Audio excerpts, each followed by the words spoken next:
Hey guys, Sundown here. This is going to be my chapter review to Nanatsu no Taizai 220 or 220 of Heroes Feast. I'm also going to talk about what happened previously last chapter because I haven't reviewed that chapter.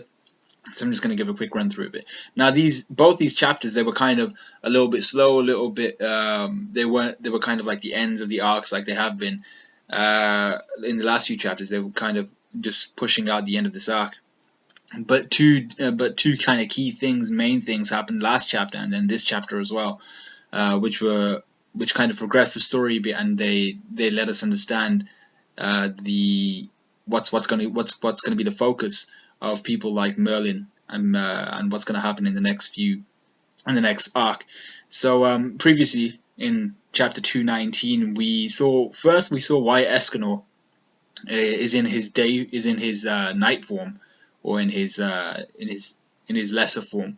While it was daytime, he's got these glasses on him which kind of seal his power. I think he got them from Merlin, but King accidentally knocks him off, and he becomes his super hench ass form, his day form, and he's like, impertinent scoundrel, and I was like, oh shit.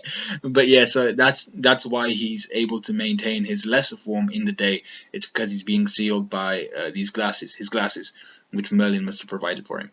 And also, what we found out last chapter in 219 was Merlin uses this eyeball-looking thing called Orlandi. Now, someone in the manga stream comments, actually, I'm taking no credit for this, picked out that Orlandi was from that what was it, Vampires of Nottingham, something like that.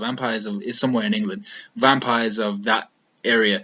But Orlandi was one of those vampires, and Merlin took her eye or something for experimentation. But that's what Orlandi is. That's who Orlandi is. So Merlin's got Orlandi under control. It's just an eyeball flying around near, must be Camelot, which is where Zeldaris is currently holding dominion over. He's keeping dominion over Camelot. And she's searching, Orlandi's searching for the royal vessel. The royal vessel being Arthur.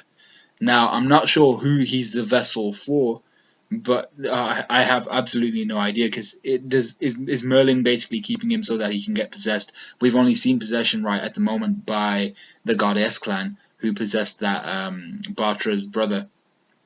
We saw him being possessed by the Goddess clan. So is he being kept for some sort of archangel or something, or is he being kept for a demon king possession or something, or is he being kept for some other form of possession by another clan that only Merlin seems to know about? Because he's the royal vessel, he's got to contain something.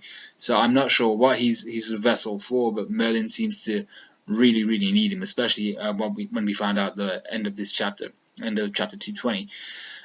So yeah, she's looking for Arthur, the royal vessel, and then Zeldaris pops up, and he's like, who the hell are you? And he blows away Orlandi, but Orlandi somehow makes it out alive, and I think it was Merlin was in control of Orlandi, and she escaped from her possession of Orlandi or something, or she somehow escaped from Orlandi, or maybe she just resummoned Orlandi to where she was, but she took the brunt of the hit.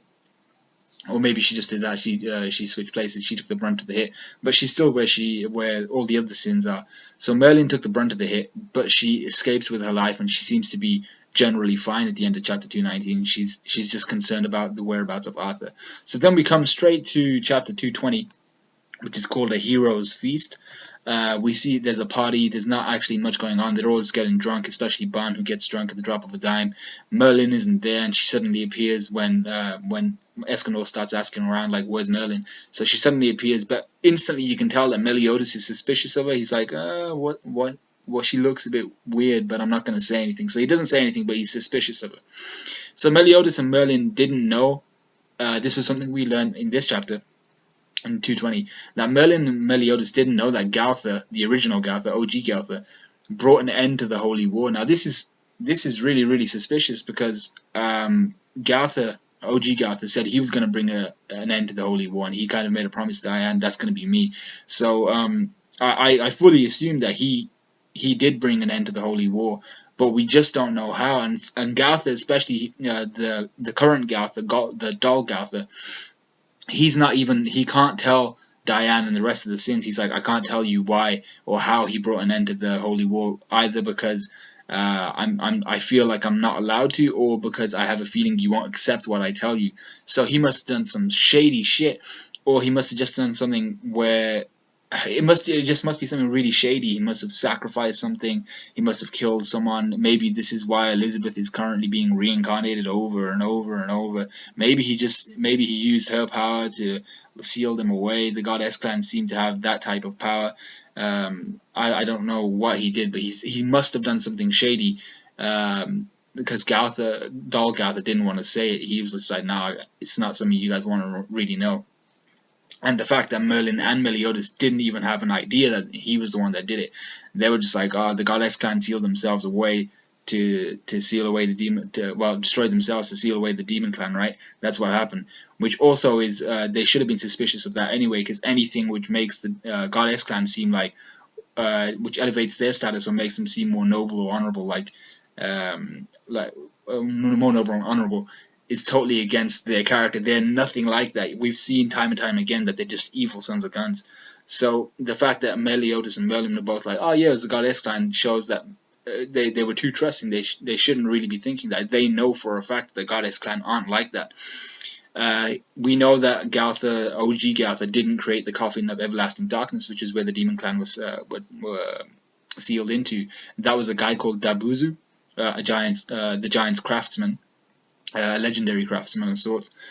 So yeah, he was the guy that made the coffin of everlasting darkness. So it wasn't Gowther or anything like that. We then come to an interaction between Meliodas and Elizabeth, and Elizabeth seems to have finally clocked on that she seems to maybe reincarnate over and over, and she doesn't seem best pleased that Meliodas falls in love with her. Well, that Meliodas finds her again and again and again, and he finds other Elizabeths, and he falls in love with them, and he protects them again, and then he finds her again. So she seems to have clocked on to the fact that she does reincarnate, and she's like, she wants to have a word with Meliodas, which hopefully we'll get next chapter. I want to see that interaction. She doesn't really seem happy about it. Hawk picked up on it. He's like, yo, she's kind of pissed. So she's gonna ask Meliodas outright. She's gonna ask him straight up, what's up with this reincarnation thing, and he's probably gonna tell us why she reincarnates, and we're gonna find out, I hope, why Meliodas keeps reincarnating as well. Merlin then she escapes the party. She's like, yeah, I'm drunk, even though we know she has a high tolerance for alcohol.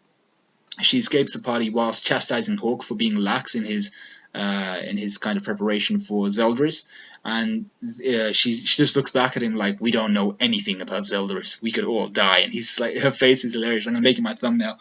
But yeah, so they genuinely do not know anything about Zeldris. I mean, all we know is that he has his innate ability is called Goddo, or God, which it doesn't. I don't think it translates to God. I think it translates to Demon King or something like that. But it's his God form. His God innate ability. We don't actually know what it does.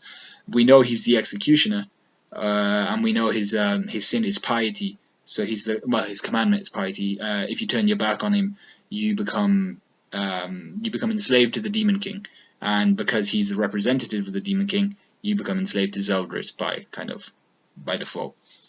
So then Merlin escapes from the party, and she's going to her room. She opens the door and she collapses, only to be caught by Meliodas, who this is why he was suspicious. He was like, I knew something was going up. So he pretty much knows what happened. He's like, did Zeldris do this to you? I sniffed it out.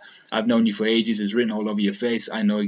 Did you get caught while you were in a trance-like state, like viewing over Camelot or something? And she was like, oh yeah, what are you talking about? I look fine.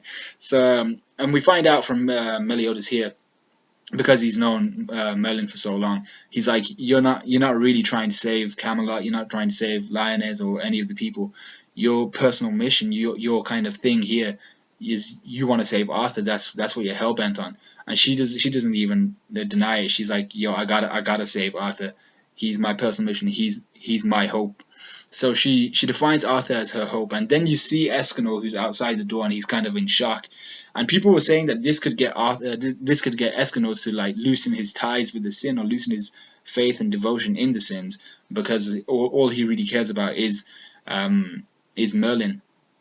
But what they need to understand is, and a lot of people in the manga stream comments seem to agree with this fact, they were saying she said Arthur was her hope, not her love. And Escanor, we know, even if, he seems to be the kind of guy who, even if, so people were mentioning this in the comments as well, even if Merlin had some sort of relationship with Arthur, he'd still kind of he'd still carry on protecting Merlin just because of his love for her.